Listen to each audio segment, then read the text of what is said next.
The Economist.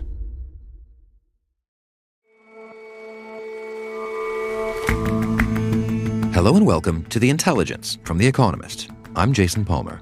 And I'm Rosie Blore. Every weekday, we provide a fresh perspective on the events shaping your world.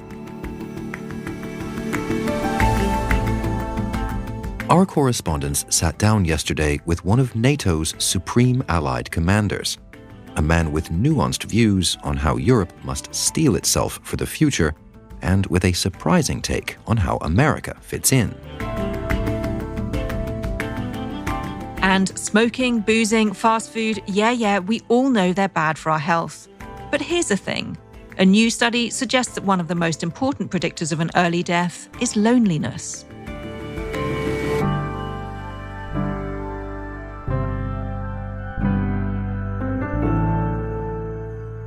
First up, though,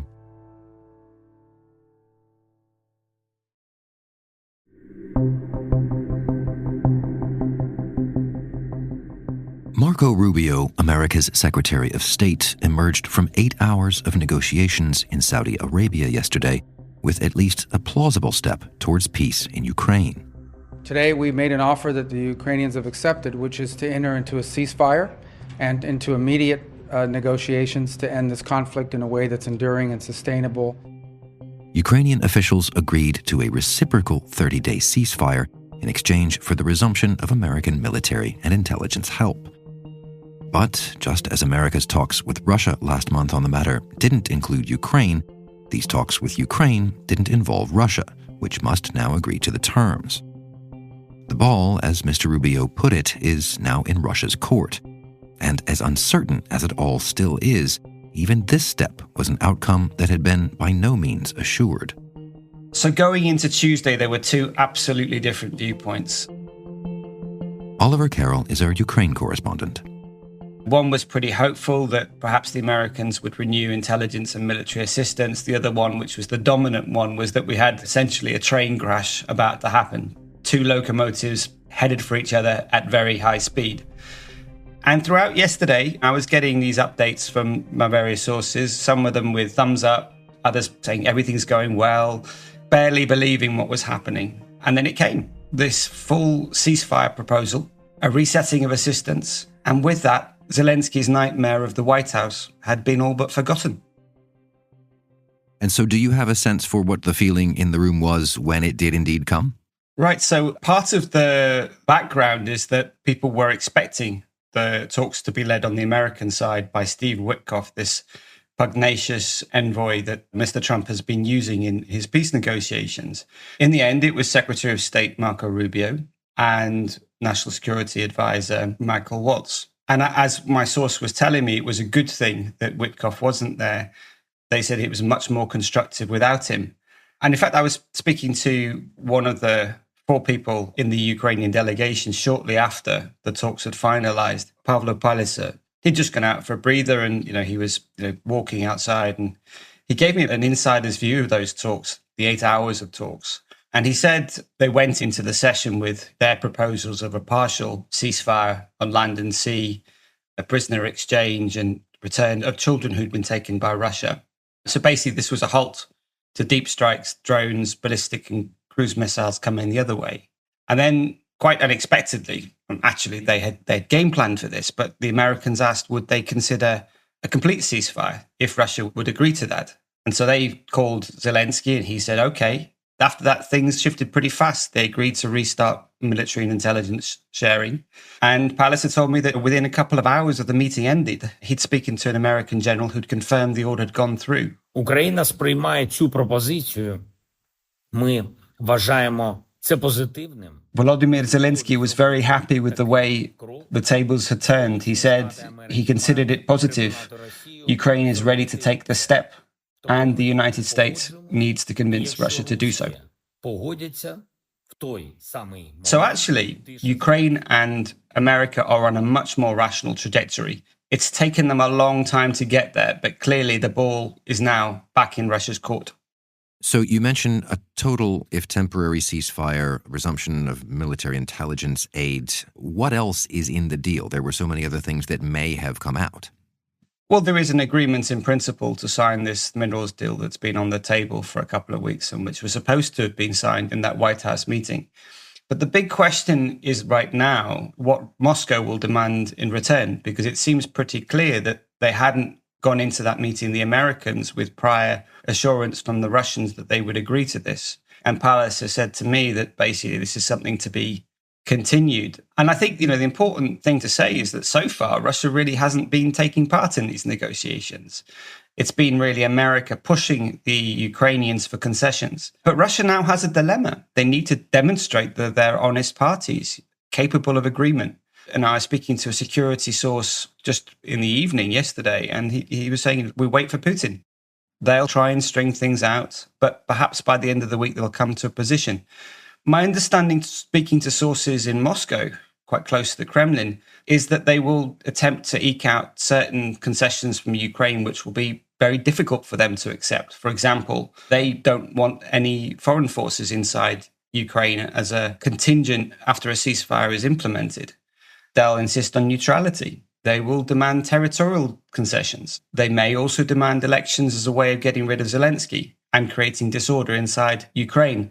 So I think we need to wait, because the Russians, even though they haven't been negotiating so far, are actually very skilled negotiators. And I don't expect Trump to shift his position on trusting Vladimir Putin anytime soon. And many people inside Ukraine worry that neither the United States nor Ukraine has that kind of experience to match the cynical, complex deal-making of Putin's men. So as you say, it's still very unclear how Moscow would respond. Your view at this stage is we shouldn't be sort of celebrating a nearing of the end of the war just yet. Right. We have to say that we're talking about very low bars and, we're excited that we've gone higher than that low bar, but it's really important not to get carried away. I understand security guarantees, for example, the thing that Ukrainians are most interested in, because they don't want Russia returning with greater forces further down the road. They were discussed, but they remain vague. Several sources have suggested to me that, as I say, very embryonic. The Americans so far haven't shown any indication they're willing to backstop a European reassurance force. And I don't think that's going to be forthcoming. And then the other thing which is important to say is that the ceasefire proposal isn't being presented at a time of complete calm on the either eastern or inside Russia fronts. The eastern front is much more stable than it was. And in fact, Ukraine is counterattacking in several areas. And if anything, the Russians are on the back foot there. The concern is in Kursk, this enclave inside Russia that Ukraine has occupied since last August. And the concern is that we're seeing another situation like we saw in February 2015, which was a moment that the Russians were also negotiating, but then Russians basically continued fighting despite the ceasefire agreement. And when I was speaking to Palliser last night, he said, yes, this is similar, and they hadn't actually fleshed this out. So, as I say, with forces advancing in Kursk and trying to carve out Ukrainian land elsewhere, Putin may not be ready for a ceasefire. But the focus has changed. The question is no longer what Ukraine is willing to accept, but what Putin is prepared to accept or offer. That in itself is a huge breakthrough for Ukraine. But what hasn't been mentioned so far is what Ukrainians will accept at home. How do you think the ceasefire agreement is landing at home? Right. So just this week, we have an interesting new poll coming out, and it shows some very revealing things. The first thing, actually, I think before we move to the point about Ukrainians' views on the war, is that Mr. Zelensky is really polling very well. He's seen a very clear surge of patriotic uplift. Our figures show that more than 7 in 10 approve of him and are trusting of his negotiation stance. Of course, this is a place in time. Ukrainians are reacting to what they see as a stab in the back from the Americans, and they are rallying around the flag bearer. But Mr. Trump and his acolytes have been pushing this idea of Mr. Zelensky being this illegitimate dictator with 4% support. Well, these are frankly numbers Mr. Trump would die for. But as I say, it's not all good news.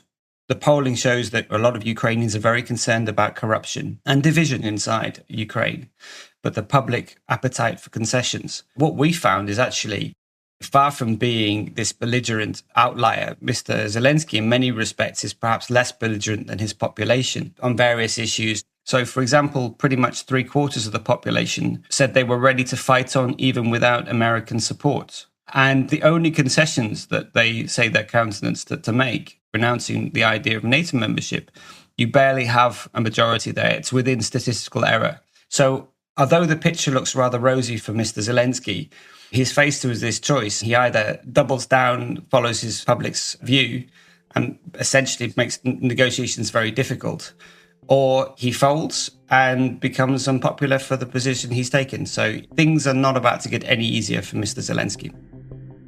Oliver, thanks very much for your time, as ever. Great to chat, Jason.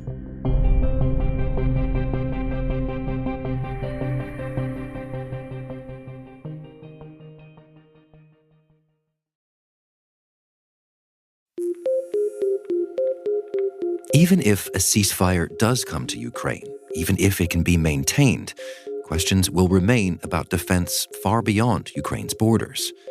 What do Europe's major and minor powers need to do to scale up their military capabilities? How does America fit in? Where might Vladimir Putin's expansionist eye wander next? To talk that through, another meeting took place yesterday between Shashank Joshi, our defense editor, Sophie Petter, our Paris bureau chief, and Pierre Vanzier, one of NATO's top brass. So, Shashank, yesterday you and Sophie spoke with Admiral Vanzier, who's one of NATO's two strategic commanders. Before we get into what he said, just run me through a little bit who he is. Admiral Vanzier is NATO's Supreme Allied Commander Transformation, or SAC-T as it's known. So he's one of NATO's most senior military officials. He's a former commander of France's Navy. There's always a delicate national balance inside the alliance where the Supreme Allied Commander Europe, or SACEUR, is an American. SACEUR's deputy is always a Brit. And the SAC-T is a French officer, almost always. And so he's responsible effectively for the transformation of NATO. You could think of that as a job basically about future capability, future doctrine, and technology. So how does NATO become a more agile, adaptable, future-oriented force? And he's preparing for future warfare, you could say. He's a former naval fighter pilot, so he's got a lot of operational experience, and he's been in this role since June of last year. And Sophie, in a nutshell, what did he say in the course of your interview? I found Admiral Vanzier to be more frank and more candid, I would say, than most senior military officers that you speak to. He sounded the alarm in particular about European security, laid out what was a fairly sobering timeline for Europe to rearm. He thinks Europe has probably 3 or 4 years to prepare for a resurgent Russia after any ceasefire that might be secured in Ukraine. They don't have a HR problem as the West. They have good engineers. They are very good in EW, in space, in cyber. And so for them, it's not that difficult to resume something in short term. So I think on the Western perspective, we have a problem of time. But it was also interesting because he argued that Europe shouldn't worry too much about America not sticking around on the continent. That was a surprising line. But he does want allies to spend 15% or so of additional cash that it puts into arms on new capabilities. And Shashank, we've talked before about Europe and changing defense stance and the armaments that may require. What does the Admiral reckon that money should be spent on? Well, unsurprisingly, given his job, he is emphasizing technology, but he's emphasizing technology not to necessarily replace old kinds of hardware, but to supplement them. Today, we have a new force mix. You don't envisage anymore to have ships without drones, to have tanks without drones. You don't envisage to work without space and high-speed ISR. You don't envisage not to have EW, electronic warfare. You don't envisage not to work with AI to process huge amount of data. I thought that a really interesting example of that he gave was Baltic Sentry. This is a mission that NATO launched in January. If you recall, there were concerns, Jason, over Russia sabotaging undersea cables. And he said, look, the problem is the ships that are doing this, the shortage of those ships, the cost of crewing those ships, maintaining them, means that you can't sustain these patrols. You can't send a frigate of 300 people just to check out some cables and monitor some hapless fishing vessels. He said, is that a good way to spend your money? So he launched Task Force X, which is a fleet of autonomous naval systems, effectively naval drones, which he thinks can do a lot of this persistent surveillance in the Baltic much more effectively and cheaply than sending a whole bunch of very, very expensive warships to do the same job. But I think his point is, in addition to these new types of hardware, new types of concepts, there also has to be a much more fundamental cultural change. What do you mean by that? Well, if you talk to NATO generals or admirals, they all agree invariably that their forces have to be more modern, use more technology. But in practice, what we heard from Admiral Vendier is that there's a lot of resistance to change. He described it, I thought, as very interestingly, as a fight against ourselves. You see this everywhere. And so it's a reason why, for example, on fighters, it's always a question to work with unmanned, because pilots think they will lose their job, and so they're fighting for. So you see this. He talked about pilots who worry they will lose their jobs. He said that, look, if you're a hypothetical lieutenant commander, a mid-level officer involved in planning a future force, would you rather program drones or would you rather command a ship? It's a rhetorical question that biases towards more prominent, prestigious hardware that you can lead and command, and that's where your promotions come. So some of that, I suppose, is unsurprising. Europe needs to arm up and to get people involved in the new technology. But what is surprising, Sophie, is your mention that the Admiral said no one need worry too much about America backing away from the continent. Come back to that. Well, it was surprising, I think, both to Shashank and myself. We weren't expecting that. There's obviously a lot of concern in European capitals about American disengagement at the time of a war that's unresolved still on European soil. But he doesn't think that the US will disengage from Europe. He argued that NATO's European members do not need to change their capability targets to account for the Trump era. But he said Europe does need an adult conversation. That was his phrase. In a way, it was an implicit rebuke to allies who are worried and talk as if the alliance is crumbling. But Admiral Vendier's point was that an adult discussion is about the kinds of capabilities that Europe needs to do more of. And that is the sort of conversation he wants Europe to have. There's a slightly panicked mood in Europe. There's grave concern about America pulling out its nuclear umbrella, leaving Europe by itself. And it's worth remembering that inside NATO itself, at the very top of this alliance, the mood is just very different and much more placid than you might expect when you talk to national capitals. And I think that what makes that view particularly credible is the fact that this is a French admiral who is making this case. And France has had a slightly prickly relationship with NATO over the decades, ever since de Gaulle pulled France out of NATO's military command in 1966. So I don't think that when he makes those kind of comments that he's reflecting an overly optimistic assessment. I think that it is probably what the prevailing view in NATO is at the moment. Sophie, Shashank, thank you both very much for your time. Thank you, Jason. Thanks, Jason.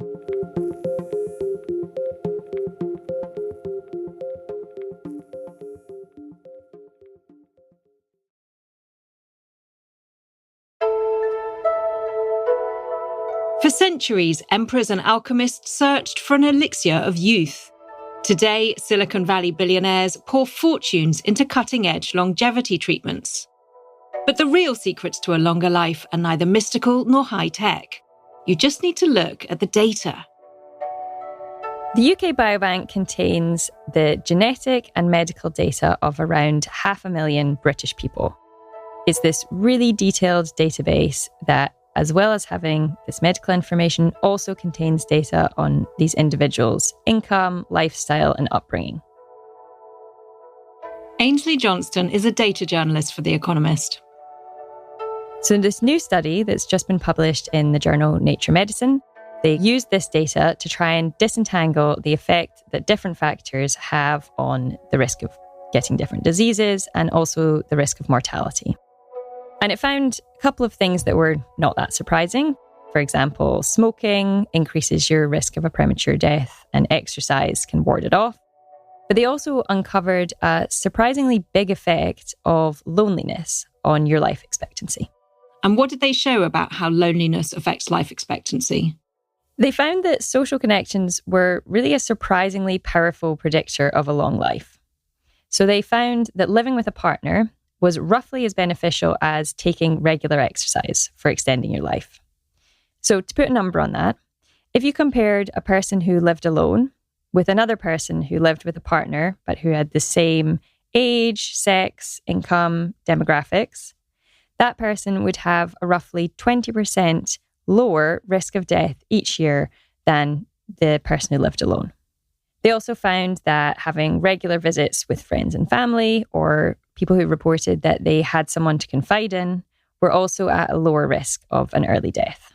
So this isn't the first study to find an effect of loneliness on mortality, but it is the first to compare the effects of all of these different lifestyle factors, and the first that's able to say loneliness is roughly equivalent to not taking part in regular exercise. And did they give any sense of why that is, of why loneliness has such a big effect? So we know from this study and from others that came before it that people who are socially isolated tend to have higher levels of cellular inflammation in their bodies, and they also have poorer immune responses. So if they get an infection, they'll react more poorly to it. What's not really clear is whether this is actually a direct effect of living alone, or because lonely people tend to have poorer diets and be less active than people who are in regular interaction with other people. We also know that loneliness affects mental well-being, which is also really important in longevity. So this study found that people who often report being fed up or unenthusiastic were also at higher risk of a premature death. So people who often report feeling tired had a 45% greater risk of mortality than people who were more energetic. I would have thought genetics would play a big role. What did they say about the other factors? So genetics actually surprisingly played a pretty minor role in people's overall longevity. So together they found that all of these environmental and lifestyle factors accounted for roughly 17% in the overall variability between people and in how long they lived. But genetics actually only accounted for around 3%, so far, far less impact on longevity. They did find that genetics play a really strong role in predicting your risk of certain diseases, so Alzheimer's, for example, and breast cancer as well. But overall, environment and lifestyle factors played a much bigger role. Okay, so Ainsley, given the importance of lifestyle factors and socialization, how can we live longer? What are your tips? This study is really tempting to take it as advice for a longer life, but there are some caveats to these findings. This study, you have to really remember, is all about correlation and not causation. So, for example, some of their findings are kind of funny, really. They found that people who had an open fireplace or people who ate more cheese, for example, tended to live a little longer. But in reality, think about that a little bit more. It's probably not that these things are really slowing down aging. It's probably that these factors are really just linked to higher socioeconomic status in the UK, and that some aspect of that is causing people to live longer, having more money or having a more comfortable lifestyle. But there are things that obviously we can take away from it. Physical activity is clearly very important, not smoking. And also loneliness and socialization are clearly very important to living a long and healthy life. Go forth and socialize seems like a good motto to live by. Ainsley, thank you so much. Great to talk to you. Great. Thank you, Rosie.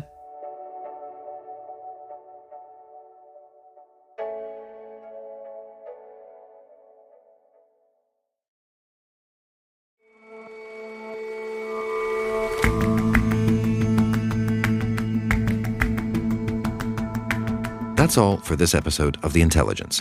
We'll see you back here tomorrow.